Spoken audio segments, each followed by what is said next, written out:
Assalamualaikum warahmatullahi wabarakatuh. Selamat sore, adik-adik semua. Waalaikumsalam. Langsung saja ya. Ya, Dok. Disable attendee screen sharing. Siapa hostnya, Dek? Tolong screen share-nya.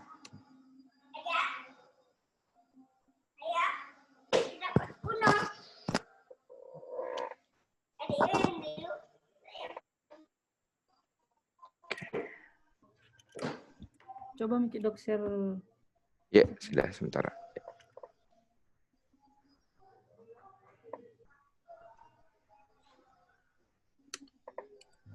Oke, kelihatan ya? Iya, Dok. Kelihatan, Dok. Saya mulai.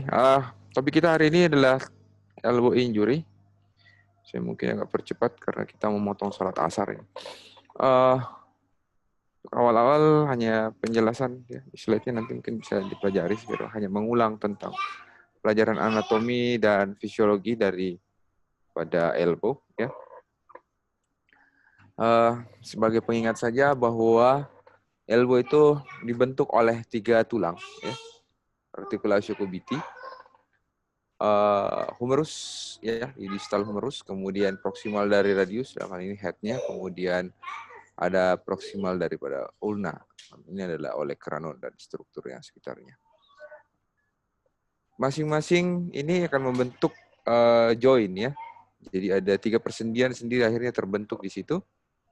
Yang pertama adalah humeroulnar, ya.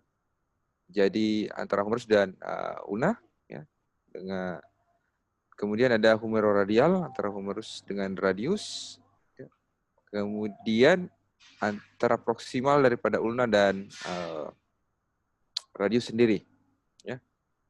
Untuk menjaga stabilitas ini ada 6 ligamen, ya. Secara besarnya ada 6 kelompok ligamen yang menjaga stabilitas daripada persendian-persendian ini, ya.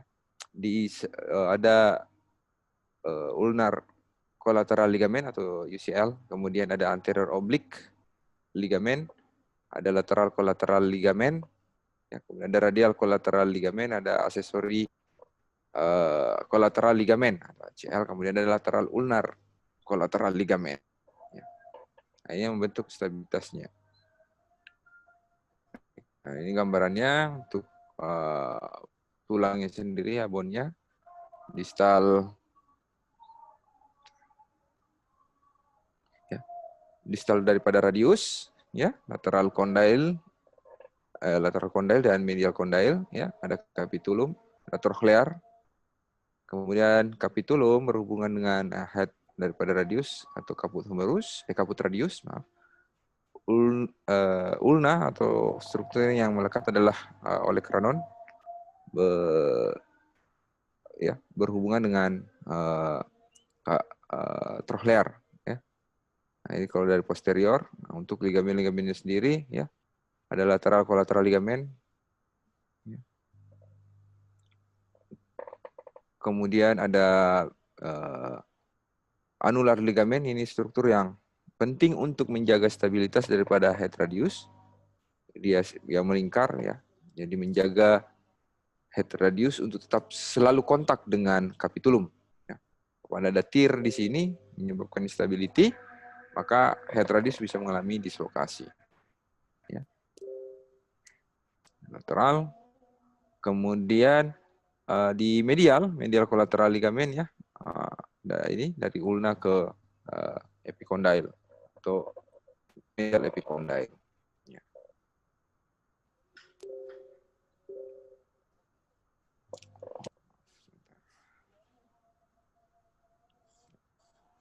Kemudian untuk ligamen di medial, ya, secara garis besar lagi strukturnya merupakan bandel untuk di anterior, ya. Jadi ini anterior bandelnya, ada anterior bandel, kemudian ada posterior bandel, ya. Kemudian ada transverse, ya. Dari coronoid ke olecranon. Oke.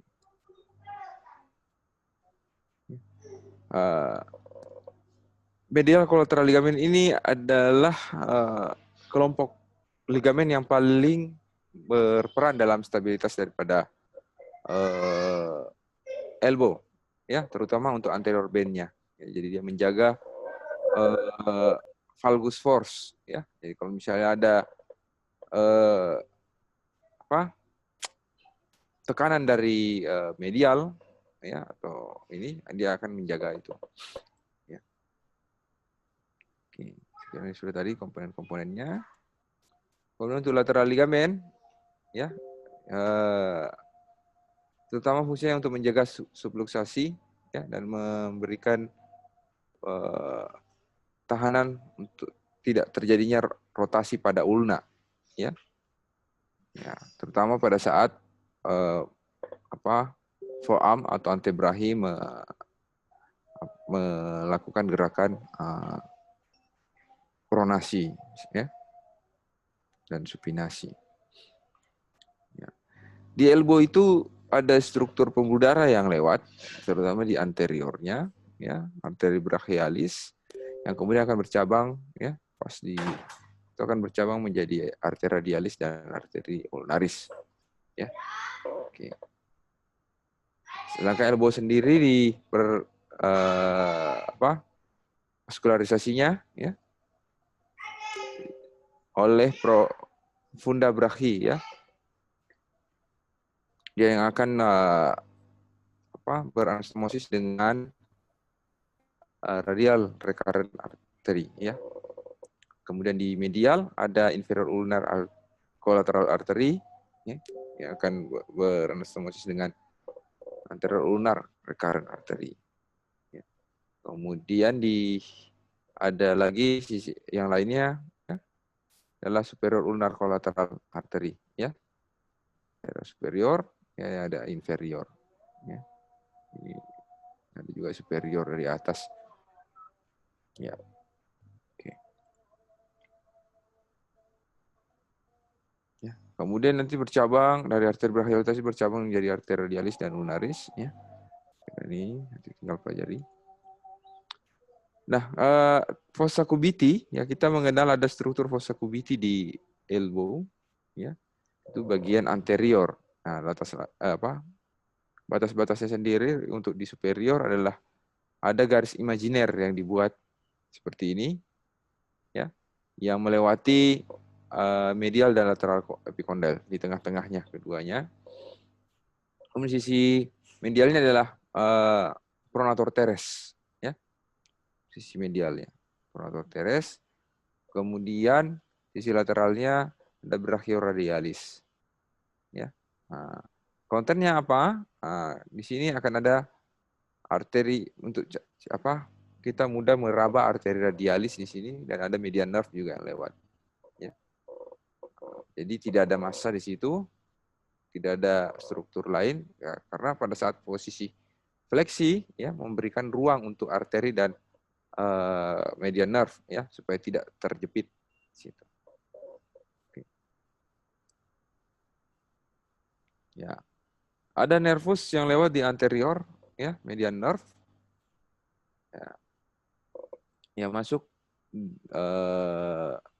antekubital, ya, fossa antekubital menuju ke bicep brachi, ya, tendon daripada bicep brachi di distalnya.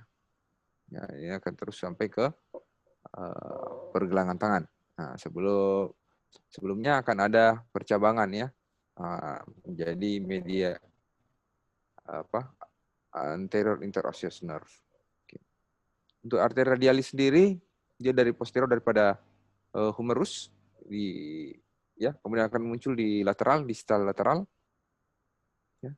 Jadi ini di daerah posterior, tapi dia akan muncul ke lateral, ya, melewati anterior daripada lateral epicondyle, ya, sampai ke tepi daripada radius, ya, head radius akan bercabang di sini menjadi anterior interosseous nerve dan arteri nervus radialis sendiri untuk sensorisnya. Ya. Sedangkan ulnar nerve, ya, nervus ulnaris, dia akan melewati cubital tunnel. Jadi kalau tadi ada fossa cubiti, maka di sini ada cubital tunnel, ya, terowongannya sendiri.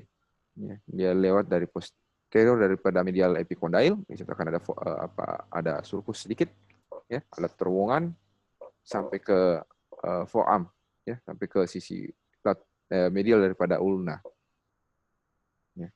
Jadi jika dari sini bisa dilihat bahwa banyak struktur penting sebenarnya melalui elbow ini, ya.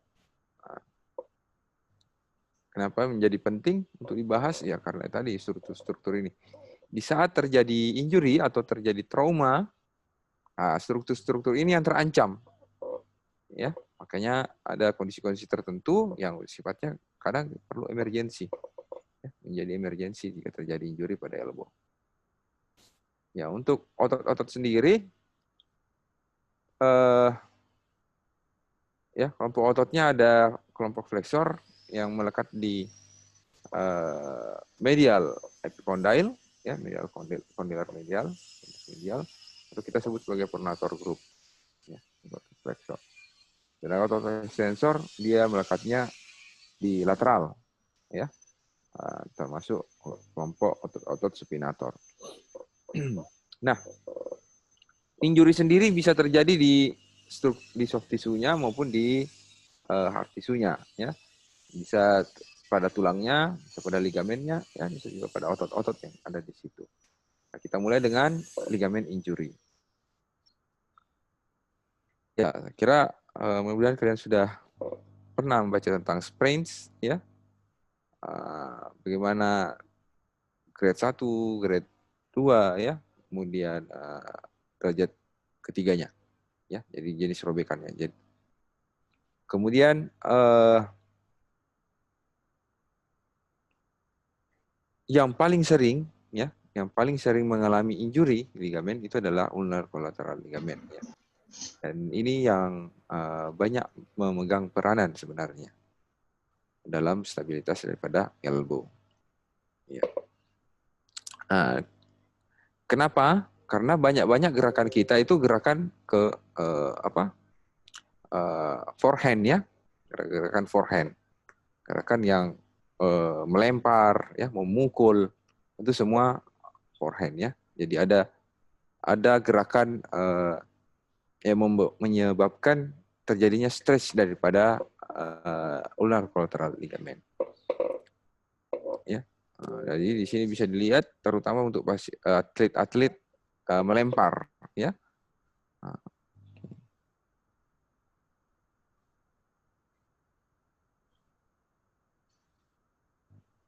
Ya. Kemudian bisa juga terjadi valgus stress.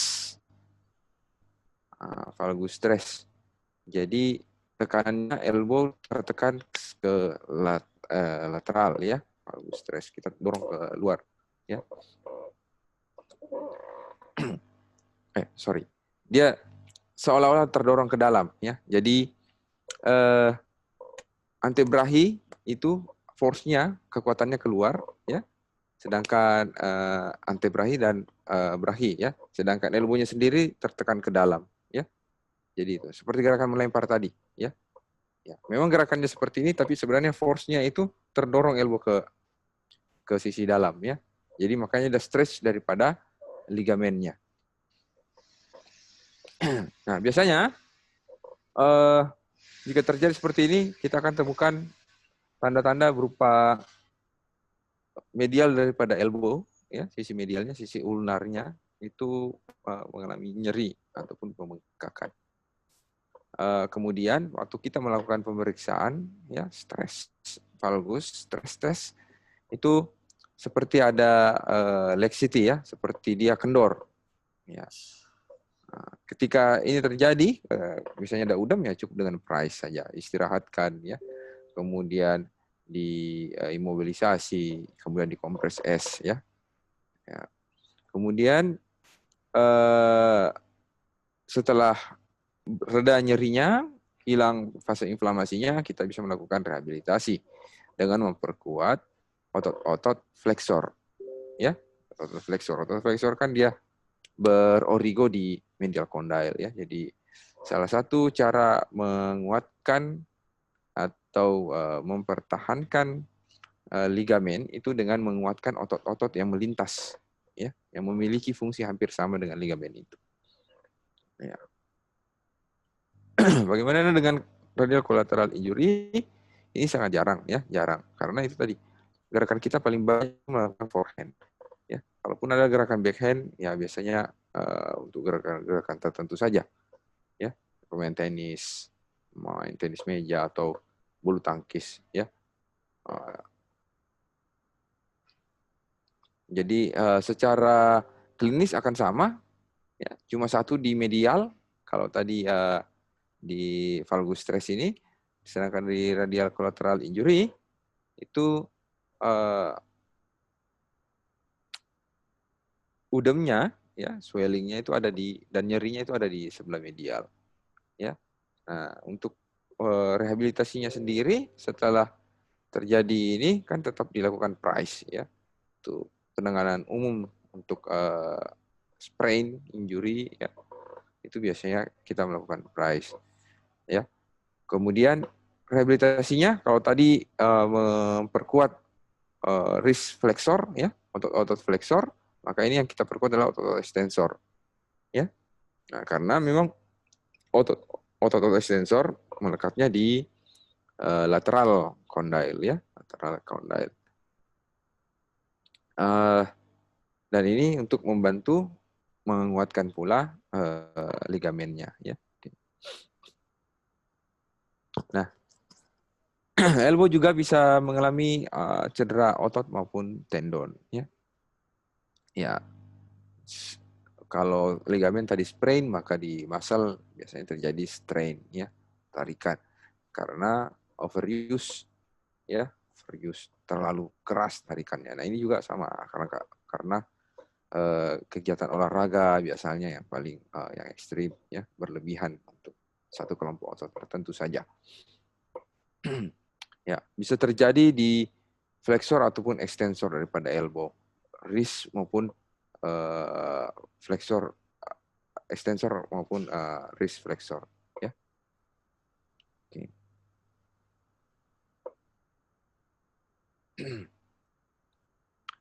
Ya, pada elbow flexor strain, ya, jadi cedera otot flexor pada elbow biasanya karena beban yang berlebihan, ya, mengangkat beban yang melebihi kekuatan daripada elbow ataupun shoulder, menggerakkannya secara bersamaan. Ya.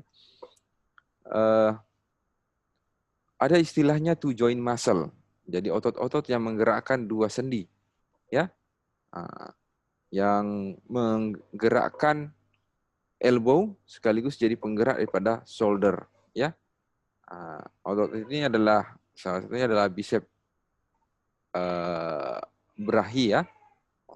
Bicep brachi, kemudian otot ya, otot bicep brachi ya. Jadi memang origonya ada di proksimal daripada shoulder ya. Ya, tapi insersinya ada di distal, itu di radius ya. Jadi bisa dibayangkan kalau satu otot ini untuk menggerakkan dua sendi secara bersamaan, kekuatannya bisa melebihi daripada beban yang seharusnya ya. Jadi gampang cedera.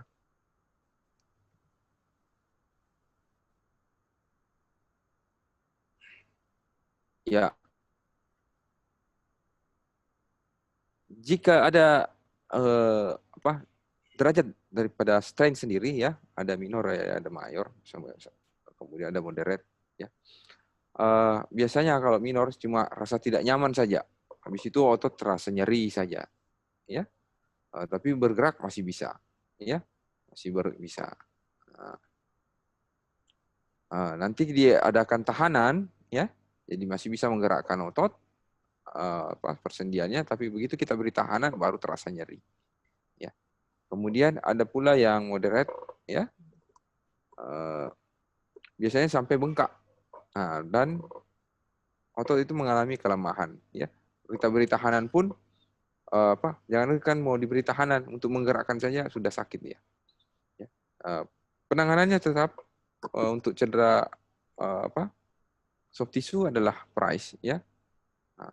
Kalau memang terjadi complete rupture ya, benar-benar terputus total, ya perlu dilakukan rehabilitasi secara menyeluruh ya. Bahkan kalau perlu diadakan pembedahan. Ya. Kalau untuk elbow extensor ya, itu biasanya penggunaan otot tricep ya, otot tricep yang berlebihan ya. Misalnya orang posisi push up tiba-tiba dikasih beban, itu bisa langsung cedera ya. Nah.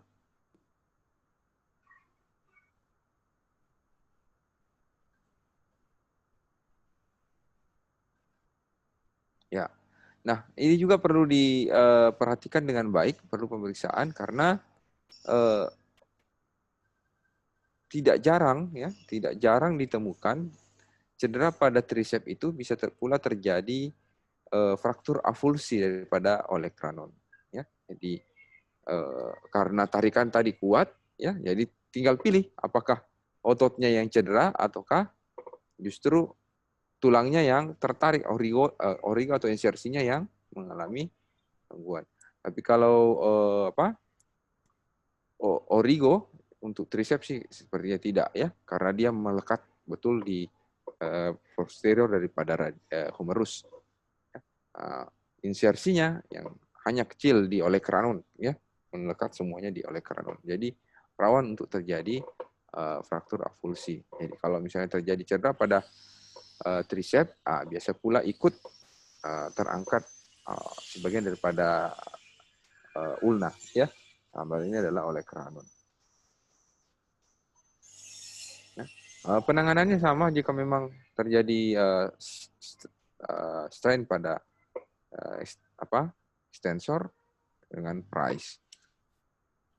Nah, untuk kondisi yang kronis ya, yang karena cedera berulang, akhirnya bisa terjadi lateral epicondilitis. Ya, lateral epicondilitis. Biasa kita kenal dengan tennis elbow, ya. Jadi karena selalu digunakan, ya, buat tenis selalu pakai untuk memukul, ya. Jadi lateral epicondylnya akan nyeri, ya. Karena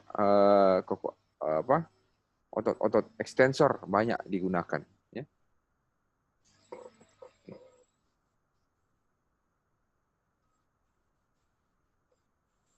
Pada prinsipnya penanganannya sama. Ya, brace, kemudian kita betul-betul istirahatkan, kasih support, ya, dibatasi pergerakannya, ya, kemudian dilakukan rehabilitasi. Jika memang nyerinya masih bertahan. Medial epicondilitis, ya, tidak sering sebenarnya karena olahraga untuk ini, ya, itu jarang. Ya, ini biasanya untuk sering melempar, ya. Kita sebut sebagai little league elbow, ya. Jadi biasanya pada liga-liga minor, ya, kan ada major league untuk di Amerika itu untuk pemain baseball, softball, ya, di Amerika kan banyak baseball, ya, jadi liga-liga junior yang gampang ini mengalami cedera pada medial, ya, medial epicondilitis. Ya. Nah, itu tentang soft tissue, ya, baik ligamen maupun otot maupun tendon. Nah, elbow juga bisa tentunya, ya, karena ada struktur tulang di situ, pasti bisa mengalami fraktur. Ya. Yang biasa kita temukan adalah fraktur daripada radial head.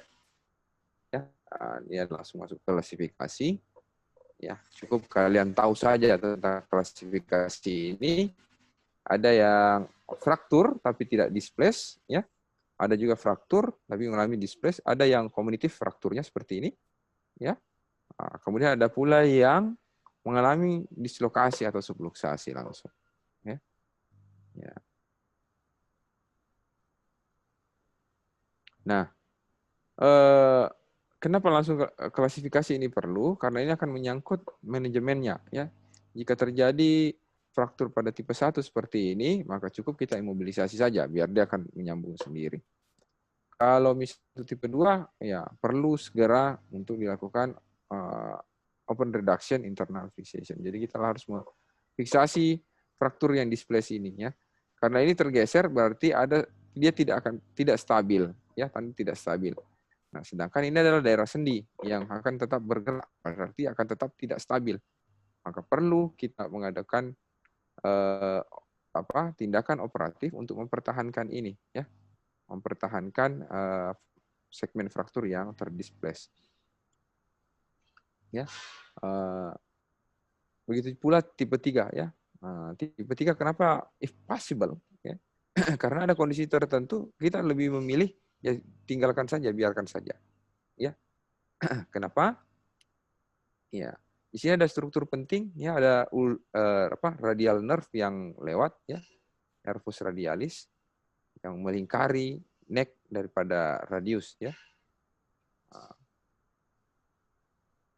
Nah, jika kita untuk tipe fraktur seperti ini, itu akan sangat susah untuk kita melakukan fiksasi, ya. Butuh banyak effort, ya, banyak manuver untuk ini. Yang ujung-ujungnya justru lebih berbahaya bagi sendi, ya, komplikasinya akan jauh lebih banyak, ya. Makanya ya di situ tidak adalah jika memungkinkan, ya, if possible. Ya, jika dilihat segmen frakturnya masih besar-besar, ya boleh saja. Tapi kalau kecil-kecil, ya, mending tinggal kita pertahankan saja rehabilitasi. Ya, untuk tipe 4, ya, biasanya kita melakukan reseksi, ya, langsung kita hilangkan bagian yang menempel seperti ini. Tinggal kita reduksi saja karena selalu berasosiasi dengan dislokasi daripada elbow, maka head radius yang pas ini kita tinggal buang saja, kemudian kita reduksi dislokasinya. Ya. Nah, penting selalu diingatkan jika pada fraktur di daerah sendi, ya, itu harus diingat untuk selalu melakukan early mobilization, ya, early motion. Ya, kenapa? Ya kita bertahankan tidak menggerakkannya dalam waktu lama, akan terjadi kontraktur, ya. Kita gerakkan saja lebih dini akan terjadi kontraktur, apalagi tidak, ya. Kenapa misalnya tipe 2 itu kita memilih untuk melakukan ORIF, ya, untuk melakukan operatif, ataupun tipe 3, ya, bisa kita melakukan operatif, ya, karena tadi begitu kita melakukan fiksasi internal, maka fraktur itu dianggap sudah stabil, maka kita bisa melakukan gerakan dengan cepat. Kapan kita melakukan fiksasi eksternal ataupun cuma imobilisasi secara eksternal, pasang spalak atau cuma pasang gips saja, ya, atau di casting, imobilisasinya mobilisasinya atau motionnya itu akan terhambat, ya. Jika terhambat, misalnya lebih dari 3 pekan akan bertahan dia punya kontraktur, ya. Itu akan menjadi masalah tersendiri nantinya, ya. Lateral dan medial epikondal juga bisa mengalami fraktur. Oh iya. Ya. Dan ini termasuk area persendian juga misalnya, dan diingat bahwa dua struktur ini adalah tempat melekatnya otot-otot. Ya, origo daripada otot fleksor di medial epikondyle, sedangkan lateral epikondyle adalah origo daripada otot-otot ekstensor, ya, selalu bergerak, makanya penting untuk bisa difiksasi, bisa mungkin perlu untuk difiksasi, ya. Nah, olecranon ini salah satu juga yang sering mengalami fraktur, ya, karena strukturnya sendiri memang, ya, rawan. Nah, dia seperti kait gitu, bisa terjadi avulsi tadi ya. Jika ada force yang besar pada tricep, ya, tarikan yang hebat, maka olekranon bisa mengalami avulsi, ketarik semua ini ya, bagian insersi daripada tricep brachi. Nah, bisa pula terjadi tipe 2 seperti ini ya. Porsinya lebih dalam lagi ya, pas di tengah persendiannya articulation surface-nya ya. Ya, seperti ini. Atau justru dia pas dilepas semua oleh kranon ya, segaris dengan corona ini. Ya. Bisa juga terjadi severe ya, benar-benar patah. Ya.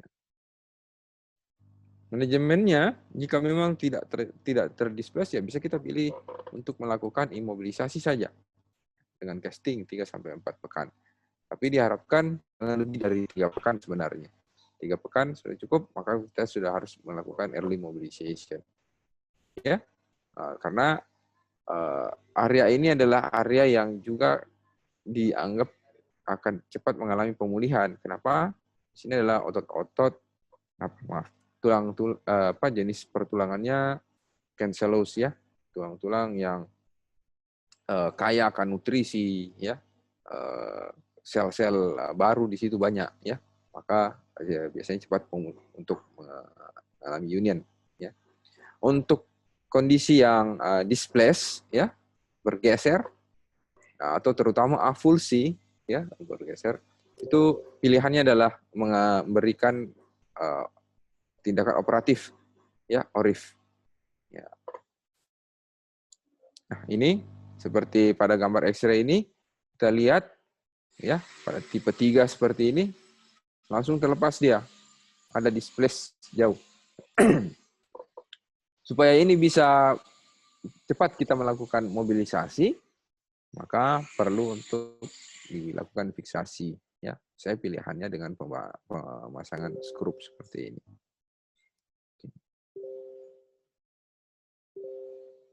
Ya. Bisa pula terjadi fraktur pada koronoid ya. Koronoid processus coronoidea. Ya, ada 3 tipe, ada yang small chip saja ya, patah sedikit, kemudian ada 50% daripada koronoid, ada pula yang total semuanya lepas. Ya, ini contohnya koronoid processus coronoidea ya. Ini ada fraktur, cuma mungkin chip saja. Ya. Nah, jika terjadi seperti ini, terutama yang 50%, lebih dari 50% akan menyebabkan instability pada elbow. Gampang mengalami dislokasi ke posterior. Ya. Jadi, kenapa pilihannya ya, yang tipe 2 itu 50%, itu pasti akan disarankan untuk operatif. Ya, karena tidak akan stabil. Ya.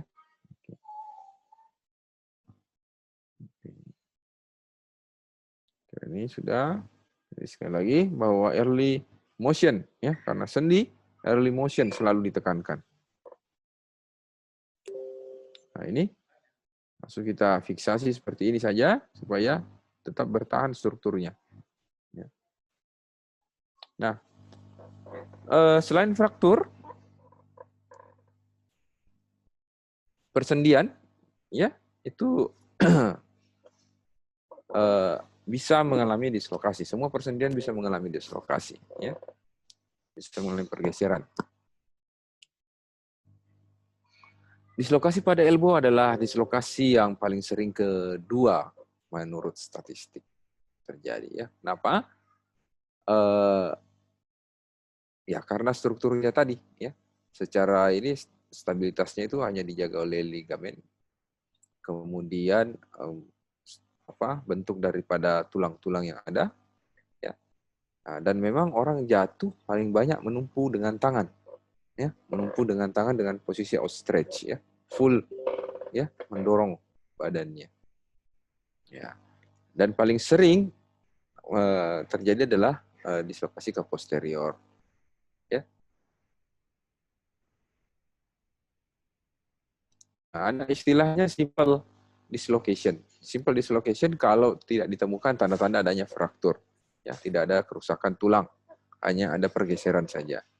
Ya, jika terjadi complex dislocation, biasanya ini selalu operatif yang disarankan. Dan biasanya ya tidak lebih dari 50% daripada fraktur dislokasi itu mengalami juga fraktur. Ya, ini adalah dislokasi posterior. Ya, jadi oleh kranon akan tergeser ke posterior, ulna, struktur ulna, radius pun akan ikut, ya, akan ikut. Sangat mudah untuk mengidentifikasinya, ya, ini garis normal dan garis putus-putus ini. Begitu kita temukan nyeri pada elbow, kemudian ada deformitas seperti ini, ya, sikunya menonjol posterior, ya, kemudian terjadi dislokasi. Ya, tinggal kita mencari tahu lagi apakah ada fraktur atau tidak. Ya. Biasanya kalau kita temukan ada hematom, ya, ada lebam di situ, kemungkinan terjadi pula fraktur, ya. Nah.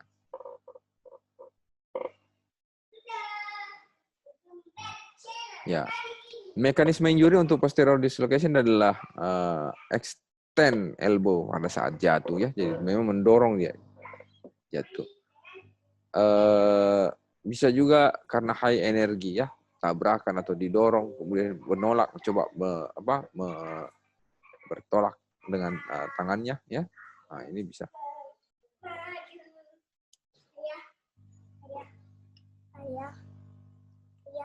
Ya. Anda mau ayah mau dicukur sama Anda? Oke, maaf ada iklan. Baik. Pemeriksaan fisiknya, ya, selama itu baru, ya, masih fase-fase akut, kita akan temukan udem, kita temukan deformitas pasti menetap walaupun sudah kronis, ya. Kronis maksudnya sini adalah dislokasi yang neglected, ya, dibiarkan, termasuk dalam hal ini adalah dislokasi ataupun cedera fraktur yang tidak langsung ditangani oleh medis. Ya, tidak langsung ke rumah sakit, misalnya datang ke tukang urut 2 bulan kemudian baru datang, kita sebut itu sebagai neglected, ya, fraktur atau dislokasi yang dicuekin, diabaikan sama yang punya, sama pasien maksudnya, ya, terlantar dia, ya. Ya, di elbow itu kita ada bony landmark, ya, bony landmark, ya, jadi ada tonjolan tulang yang menjadi penanda, ya. Ada medial condyle, ya, medial epicondyle, lateral epicondyle, dan ada olecranon. Ya. Jika kita menarik garis di masing-masing mempertemukan, ya, itu akan ada segitiga sama kaki. Ya. Pada elbow yang normal, segitiga sama kaki itu akan tetap bertahan ketika kita melakukan ekstensi maupun fleksi. Ekstensi maupun fleksi. Ya. Jika tidak terbentuk segitiga yang sama kaki, maka bisa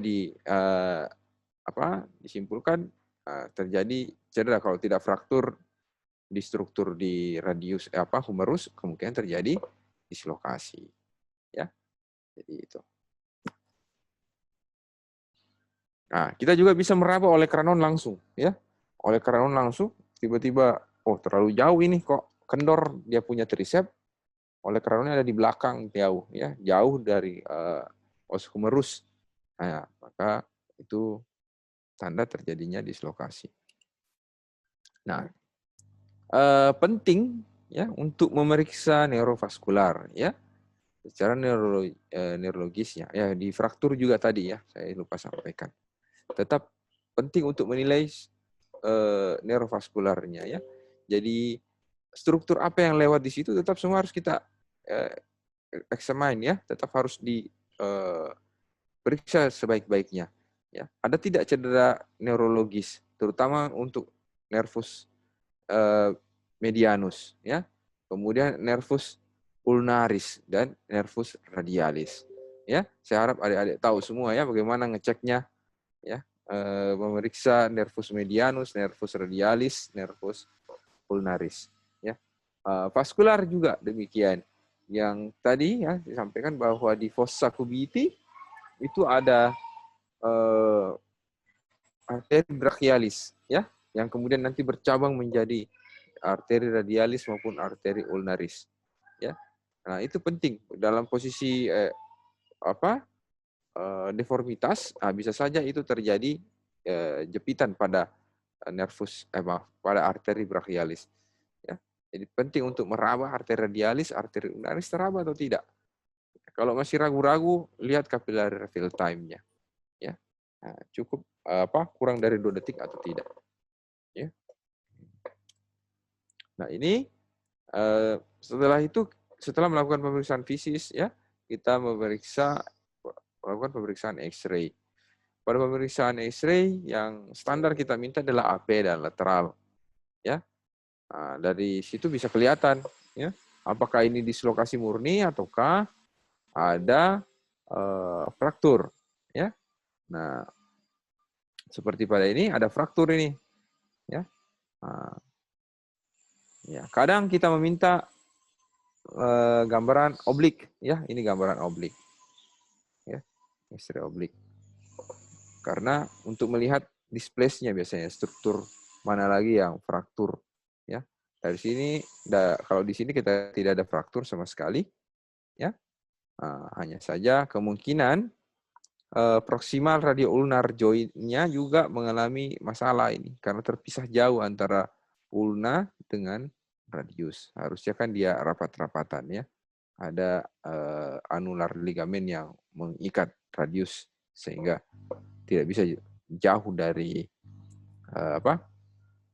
ulna, ya. Nah, gini. Nah, pada pasien yang ini, pasien yang lain ini terjadi fraktur daripada olecranon, tapi juga terjadi dislokasi, ya. Ini dia punya koronoid, ya, khusus koronoidea itu ada di posterior, ya.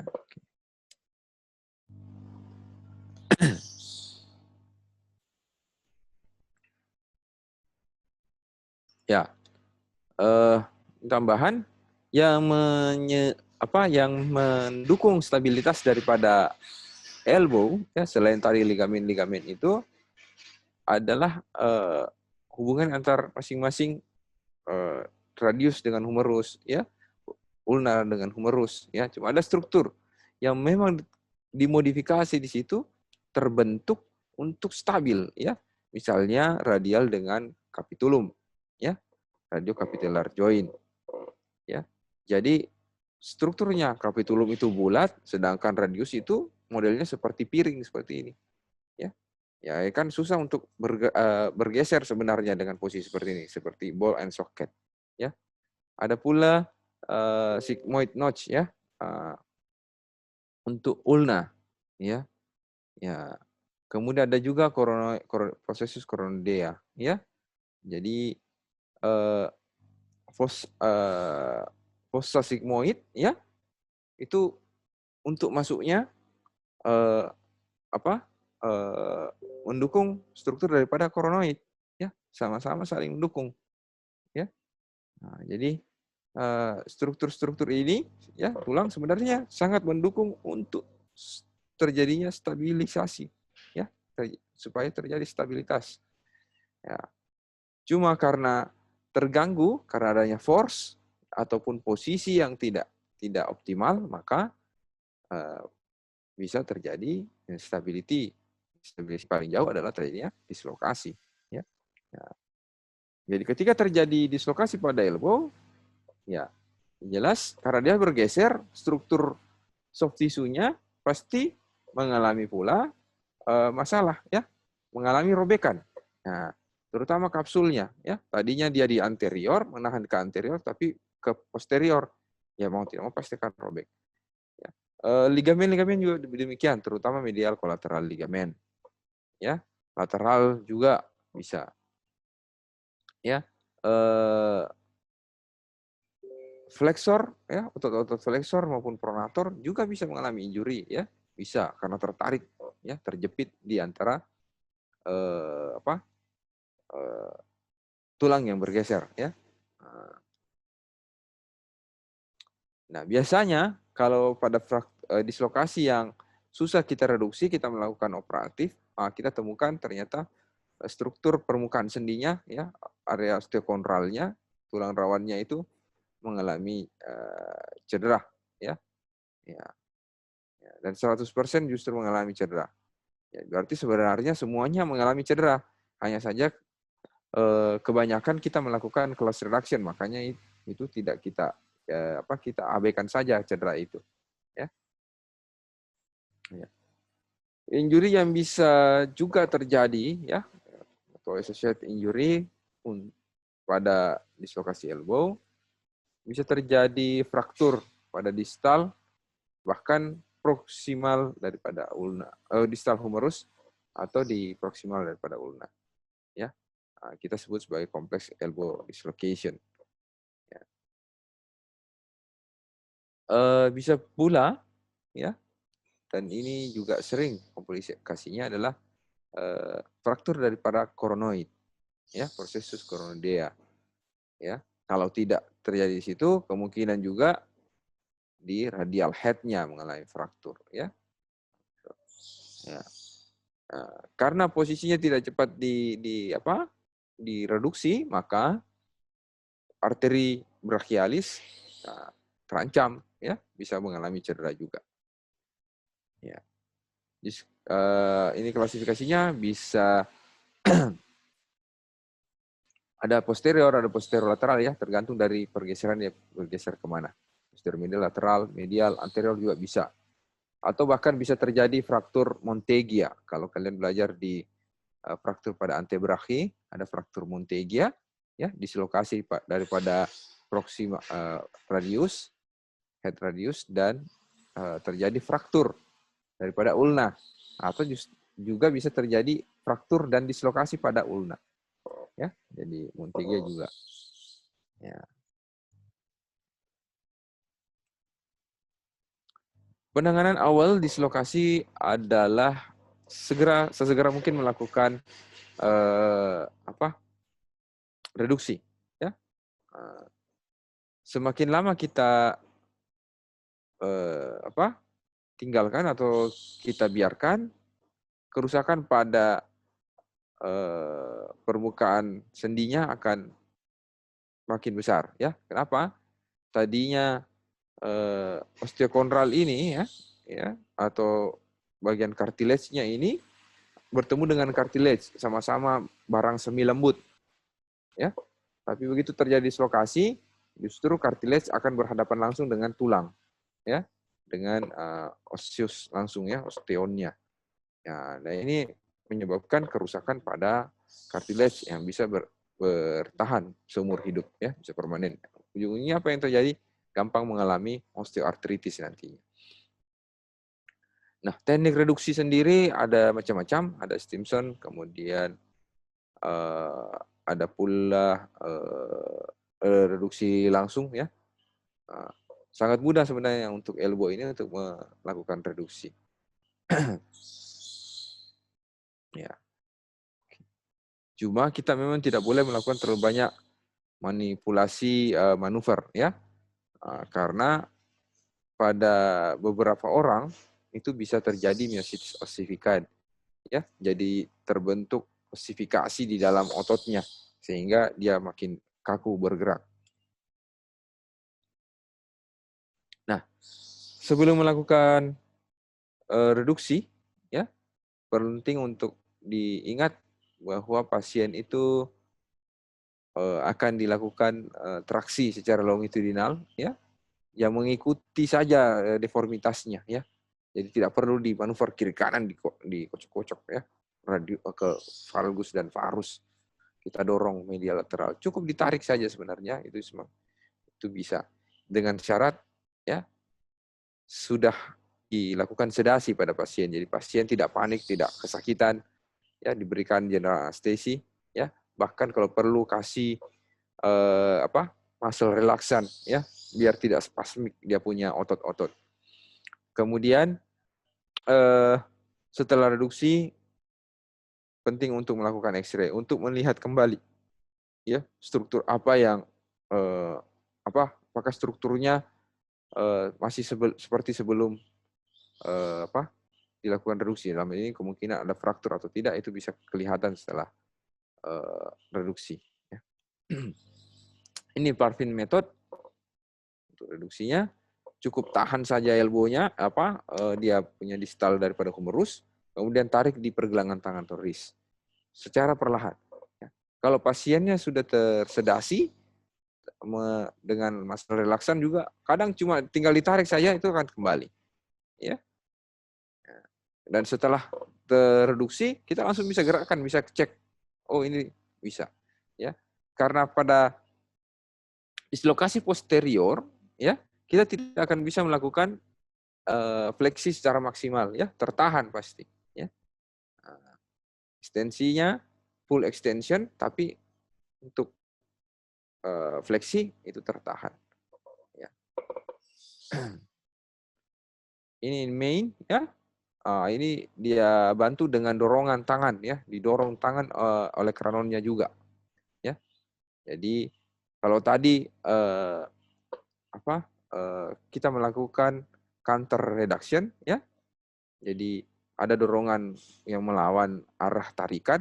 Nah, kalau ini tidak, cukup yang menahannya adalah tepi daripada tempat tidur atau tepi meja, baru kita dorong.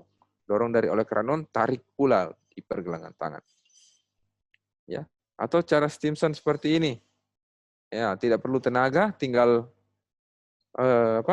gantung beban di tangan, ya. Jangan juga karena lihat ember gambarnya pasien ambil air saja. Ya, boleh. Ya, jadi ingat syaratnya harus disedasi dan diberi muscle relaxan dan anti nyeri anestesi. Ya.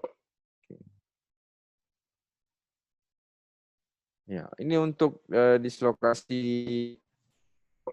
posterior juga, ya. Jadi ibu jari di sini, ya, melakukan dorongan secara gentle, sedangkan yang lainnya menarik ke bawah. Ya. Jadi selain ada dorongan daripada ibu jari ini mengembalikan oleh kranon, juga ada traction, ya, ada traksi, tarikan untuk membebaskan koronoid. Ya. Setelah reduksi, ya, kembali harus, tadi saya sudah sampaikan harus dites range of motion, bergerak atau tidak, ya, sampai di mana harus bisa full. Ya. Nah, setelah bisa dapat full, maka kita pertahankan di posisi 90 derajat di mobilisasi. Kita pertahankan sekitar 5 sampai 10 hari untuk memberikan kesempatan pada soft tisunya, ligamen, kapsul itu untuk mengalami penyembuhan, ya. Soft tisu itu mengalami penyembuhan. Fase inflamasinya turun di situ. Ya. Setelah melakukan reduksi juga penting diingat untuk melakukan pengecekan kembali di neurovaskularnya, ya. Neurovaskular, periksa kembali radial nerve, ya, nervus radialis, nervus ulnaris, nervus medianus, arteri radialis dan arteri ulnaris. Ya. Ya, penting diingat setelah reduksi pun itu elbow, ya, atau persendian manapun itu tetap ada instability-nya, ada kemungkinan untuk recurrency. Ya, untuk elbow sendiri, ya, biasanya untuk valgus stress, ya, dia mengalami instability, ya. Setiap dia bergerak atau apa bisa cedera kembali, ya, bisa mengalami dislokasi kembali jika ada valgus stress. Kenapa? Terjadi robekan di situ, ya. Ingat, ligamen itu tidak mengalami primary healing, ya. Jadi tidak nyambung ligamen dengan ligamen, kemudian hasil sambungannya itu membentuk ligamen lagi, tidak. Justru yang adalah hanya jaringan kembali, ya, dan sifatnya lebih kaku. Ya.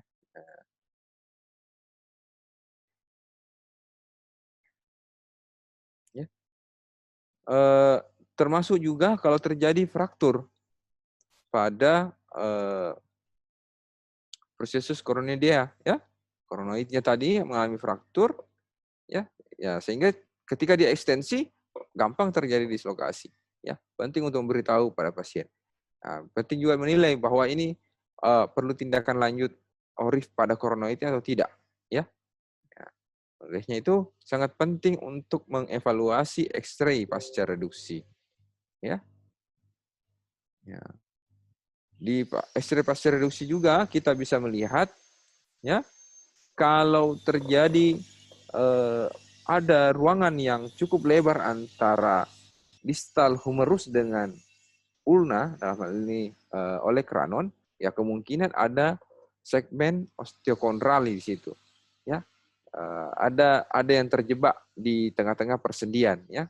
Nah, ini menyebabkan instability juga, satu. Yang kedua, nyeri, ya. Penting untuk dinilai, ya.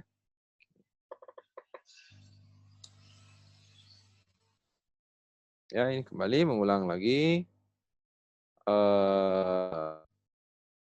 Ya, jadi imobilisasinya 5-10 hari, kemudian kita X-ray, juga ROM-nya kita nilai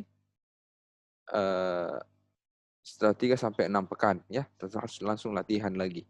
Kalau tidak, jadi kaku. Ya, tapi kalau terlalu cepat, soft tissue-nya belum sempat healing, ya, justru bisa terjadi redislokasi. Kita melakukan operasi, ya, pilihan tindakan operatif jika pasien-pasien yang mengalami redislokasi, ya, perlu untuk menstabilkan struktur yang mengalami robekan berarti, ya, ataupun ada yang entrap di dalamnya, ya.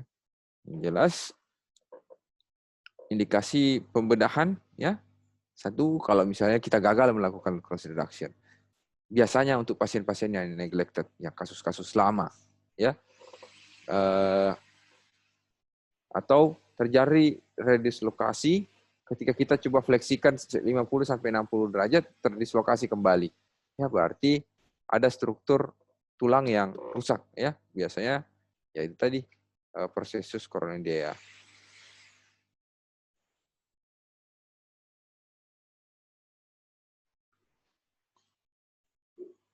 Oke.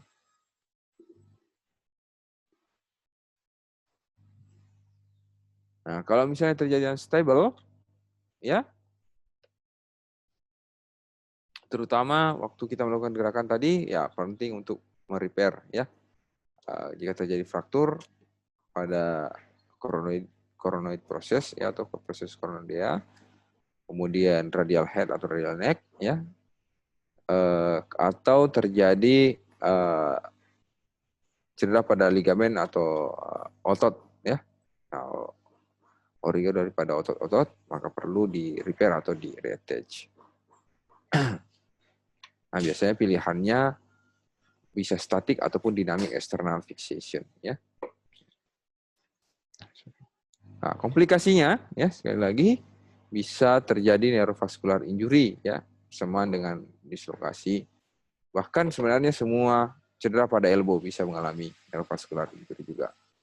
Bisa terjadi post traumatic joint stiffness, ya, karena kita lambat melakukan motion, tidak dijaga, tidak maintain waktunya, akhirnya justru jadi permanen, ya. Terjadi heterotopic ossification, ya. Jadi tadi salah satunya adalah myositis ossifican, ya. Jadi terjadi ossifikasi besar, ya, karena area sendi selalu bergerak, ya. Penyembuhan juga besar, ya, di situ. Justru terjadi penyembuhan yang cepat, ya, makin banyak kalus terbentuk, ya. Terjadi ossifikasi daripada ligamen, otot-ototnya juga demikian. Ya, terjadi lateral elbow instability juga, ya, terutama kalau ada fraktur daripada radial head atau radial neck. Baik, terima kasih. Itu materi tentang elbow injury. Jika ada pertanyaan, silahkan adik-adik.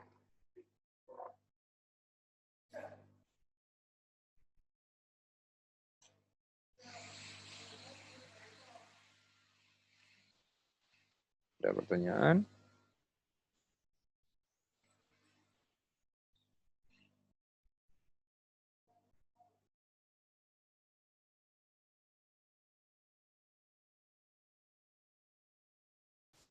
Ada? Tidak ada? Baik, kalau tidak ada, terima kasih semuanya. Saya ini juga karena kita mau sholat asar, sudah lewat tadi.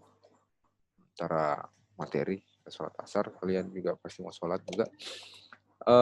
Jika nanti ada pertanyaan, ada yang ini, masalah tentang elbow injury ini, silahkan kontak saya. Ya, saya sekira sudah ada di adik-adik semua, silakan kan pertanyaan ataupun tentang masalah-masalah ortopedi lainnya ya, injury atau fraktur yang lainnya. Tidak apa-apa, anytime. Ya, walaupun balasnya mungkin tidak anytime. Ya, jadi terima kasih semuanya. Semoga bermanfaat ya dan jadi berkah buat kita semua. Subhanakallahumma wa bihamdika asyhadu an la ilaha illa anta astaghfiruka wa atubu ilaik. Assalamualaikum warahmatullahi wabarakatuh. Waalaikumsalam. Terima kasih banyak, Makasih. Dok. Makasih, Dok. Terima kasih, Dok. Makasih, Dok. Makasih, Dok.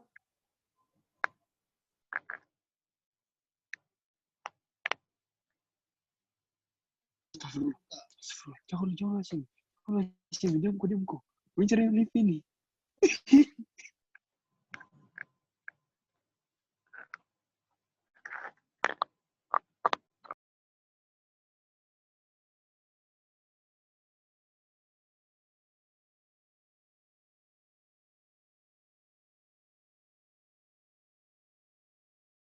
Kamera ano, mati na mati ka no. Ya, Ya, lift nih, bisa nih.